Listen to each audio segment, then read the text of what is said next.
ప్రపంచంలో ఏ ఇష్యూ కూడా మనది కాదు, మనకు సంబంధం లేదు అనుకోవడానికి లేదు. ఎక్కడో మిడిల్ ఈస్ట్‌లో యుద్ధం జరుగుతుంటే ఆ ఇంపాక్ట్ సూరత్‌లో రోజువారీ కూలీగా పనిచేసే ఒక ఫ్యామిలీ మీద పడుతుంది. అలాగే చైనా అండ్ తైవాన్‌కి మధ్య నుండి ఒక ఇష్యూ మీరు రోజు వాడే smart phones and laptops prices increase అవ్వడానికి కారణమవుతుంది. ఇవే కాదు, ప్రెజెంట్ సిట్యుయేషన్ ఎలా అయిపోయింది అంటే ప్రపంచంలో ఎక్కడ వార్ జరిగినా ఆ ఇంపాక్ట్ ఆ వార్ చేస్తున్న 2 కంట్రీస్ మధ్యనే కాదు, ప్రపంచం మొత్తం మీద పడుతుంది. అది ఇండైరెక్ట్‌గా కావచ్చు, డైరెక్ట్‌గా కావచ్చు. కొన్నిసార్లు ఇంపాక్ట్ కొన్ని కంట్రీస్ మీద నెగెటివ్‌గా పడితే, కొన్నిసార్లు పాజిటివ్‌గా పడుతుంది. అసలు ఎక్కడో జరుగుతున్న యుద్ధానికి సూరత్‌లోని ఒక ఫ్యామిలీకి సంబంధం ఏంటి అనుకుంటున్నారా? అయితే ఈ వీడియో జాగ్రత్తగా చూడండి. ప్రపంచం ఎంత ఇంటర్లింక్డ్ అయిపోయిందో అండ్ ప్రపంచంలో జరిగే ప్రతి చిన్న ఇష్యూ మీ డైలీ లైఫ్‌లో చిన్న చిన్న వాటి మీద ఎలా ఇంపాక్ట్ చూపిస్తుందో అర్థమవుతుంది. ప్రపంచంలో ఉండే ప్రతి కంట్రీ దగ్గర కొన్ని రిసోర్సెస్ ఉంటాయి. కొన్ని ఎక్కువ ఉంటాయి, కొన్ని తక్కువ ఉంటాయి. న్యాచురల్‌గా దొరికే రిసోర్సెస్ కొన్ని ఉంటే, కొన్ని ఆ కంట్రీ మ్యానుఫ్యాక్చర్ చేసి ప్రొడ్యూస్ చేసినవి. ఈ రిసోర్సెస్‌ని బేస్ చేసుకొని ప్రతి కంట్రీ వేరే కంట్రీతో exports, imports or trade deals set చేసుకుంటాయి.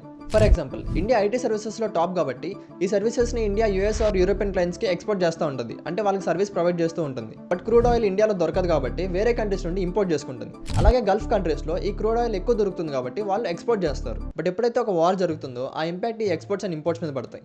రీసెంట్ ఎగ్జాంపుల్ చూసుకుంటే ఇరాన్ యూఎస్ ఇజ్రాయెల్ వార్ వల్ల ఇరాన్ స్ట్రెయిట్ ఆఫ్ హార్మస్‌ని క్లోజ్ చేసింది. ఈ ఇంపాక్ట్ ఇండియాలోని ఇండస్ట్రీస్ మీద పడి అక్కడ పనిచేసే వాళ్ళు అన్ని ప్యాక్ చేసుకొని వాళ్ళ సొంత ఊర్లో వెళ్ళిపోవాల్సిన పరిస్థితి. ఇండియాలో చాలా చోట్ల ఎల్పీజీ షార్టేజ్ వల్ల ఈ పీజీస్ అండ్ హాస్టల్స్ మీద కూడా ఎఫెక్ట్ పడింది. రష్యా ఉక్రెయిన్ వార్ అప్పుడు కూడా ఇండియా ఒక ట్రిక్కీ పొజిషన్లో పడింది.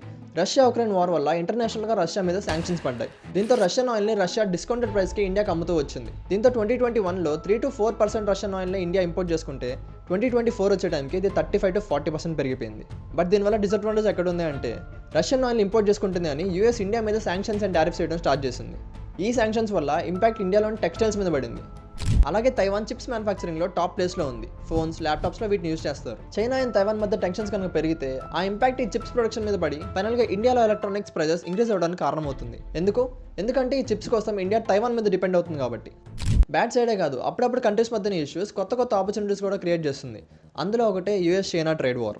యూఎస్ కంపెనీస్ మ్యానుఫ్యాక్చరింగ్ కోసం ఎప్పటి నుంచో చైనా మీద డిపెండ్ అవుతూ వస్తున్నాయి. బట్ చైనా అండ్ యూఎస్ ఒకరి మీద ఒకరు టారిఫ్స్ ఇంపోజ్ చేసుకోవడంతో కంపెనీస్ ఈ మ్యానుఫ్యాక్చరింగ్ కోసం వేరే ఆల్టర్నేటివ్స్ చూస్తున్నాయి. ఇక్కడే ఇండియాకి ఛాన్స్ ఉంది.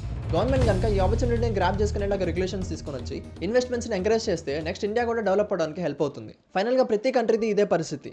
ప్రపంచంలో ఎక్కడ వార్ జరిగినా ఆ ఇంపాక్ట్ ఏదో ఒక రూపంలో వేరే కంట్రీస్ మీద పడతానే ఉంది. మొత్తానికి ఇది ఒక డామినో ఎఫెక్ట్ లా మారిపోయింది. ఒక పీస్ కదిలితే అది అన్నింటినీ కదుపుతుంది. వరల్డ్ వార్స్ కూడా స్టార్ట్ అయ్యేది ఇలానే. అందుకే అన్ని కంట్రీస్కి రెస్పాన్సిబుల్ లీడర్స్ అవసరం. మీరు దీని గురించి ఏమనుకుంటున్నారో కింద కామెంట్స్లో చెప్పండి.